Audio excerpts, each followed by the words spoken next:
తెలిసిన వాడు ఇంకా ఎక్కువ చేయాలి. తెలియని వాడు ఏం చేసినా ఆయన దగ్గర కైలాసంలో ఉన్న పరమేశ్వరుడు పాదాలకు చేరుతుంది. కాబట్టి మనం చేసేది మనసులో కల్మషం.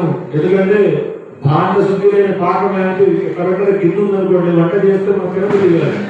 అట్లానే ఆచారం ఎలా పెట్టాలో మనం చేసామనుకోండి, ఆ ఆచారం అనాచారం అయిపోతుంది.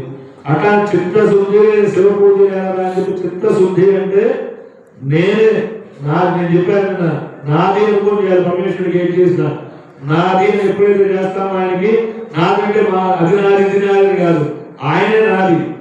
ప్రపంచాన్ని మొత్తాన్ని నడిపించి ఆయన నాది అన్నవారికి మనకి దేనితో సంబంధం లేదు. మనం వెంకటేశ్వర స్వామి దగ్గరికి వెళ్ళినప్పుడు చాలా కోరికలతోటి అవి ఆముకోండి ఏముకోండి చేసుకోవడానికి వెళ్తాం. వెళ్ళిన తర్వాత క్యూలో నిలబడి ఏ దర్శనానికి వెళ్ళి ఒక 10 నిమిషాలు వెళ్ళి అక్కడ కూర్చొని గబక్క చూస్తా ఆ భావం మనకు కలగదు.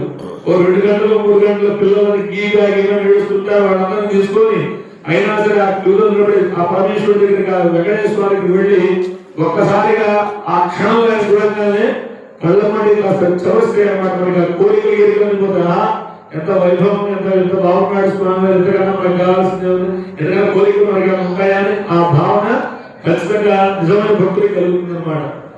కాబట్టి ఏంటంటే భగవంతుడు ఏదైతే చూస్తాడంటే మన భక్తిని చూస్తాడని వాడంత కష్టపడి ఆ ఊరు ఆ బస్సు పట్టుకొని ఈ కారు పట్టుకొని అది పెట్టుకొని నా దగ్గరికి వచ్చి ఎంతో కష్టపడి నా దగ్గరికి దర్శనం చేసుకున్నాడు.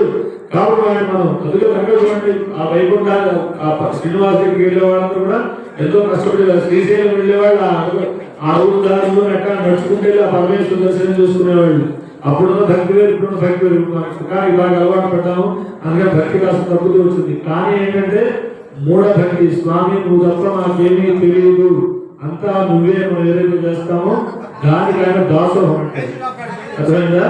అది ఆయనకి మనం దాసోహం కాదు, ఆయన మనకి దాసోహం అవుతాడు అన్నమాట.